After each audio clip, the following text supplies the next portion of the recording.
జరగకుండా ఉండాలి అంటే అప్పుడు మద్యం తినేశాడు. ఇంకొకటి టాపిక్ డైవర్షన్ ఉండాలి ఎప్పుడైనా సరే.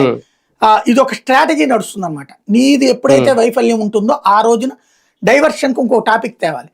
అదే నీది సక్సెస్. ఇప్పుడు చూడండి, తల్లికి వందనం వేసిన తర్వాత దాని మీదనే డిబేట్ చేస్తారు తప్పించి వేరే ఇష్యూస్ క్రియేట్ కానియరు వైసీపీకి. ఇప్పుడు 2-3 రోజులు అయ్యేటప్పటికి ఇందులో ఉన్న లోపాల పాయింట్లు వస్తాయి.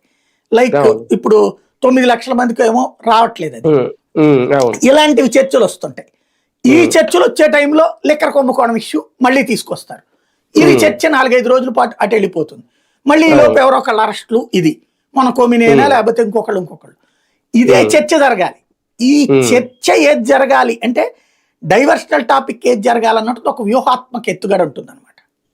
ముందస్తు బెయిల్ కోసం వెళ్ళినప్పుడు అప్పుడు అసలు నిందితుడే కాదు, అసలు బెయిల్ అవసరం లేదు అన్నారు. ఈ లోపల ఈయనకి క్రిమినల్ బ్యాక్గ్రౌండ్ ఉంది, నేర చరిత్ర ఉంది అని ఇప్పుడు చెప్పడం అంటే ఏదో రకంగా మిథున్ రెడ్డిని అరెస్ట్ చేయాలని ఒకటేనా, నిజంగా ఇప్పుడు ఆయనకున్న క్రిమినల్ బ్యాక్గ్రౌండ్ నేర చరిత్ర ఉంది అని చెప్పడం, పాత కేసులను కూడా ఏమన్నా తిరగదు? ఎందుకంటే లాస్ట్ టైం అప్పుడు అవినాష్ రెడ్డి గారిని అలాగే ఆ వివేకానంద రెడ్డి కేసుకి సంబంధించి లాస్ట్ వరకు నడిచింది ఒక చర్చ. అయితే ఇప్పుడు ఈ కేసులో మిథున్ రెడ్డి అంటే జగన్మోహన్ రెడ్డి గారికి దగ్గరగా ఎవరైతే ఉంటారో, ఎవరైతే ఎంపీలుగా ఉన్నారో, అది కూడా రాయలసీమ ప్రాంతానికి చెందిన ఒక్కొక్క కేసులో ఒక్కొక్కరిని టార్గెట్ చేస్తున్నారు. అందులో భాగంగా ఇప్పుడు మిథున్ రెడ్డి అరెస్ట్ తప్పదా?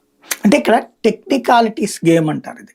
పోలీసులు ఇప్పుడు కూడా చేసేటటువంటిది. ఇప్పుడు ఫస్ట్ ఇప్పుడు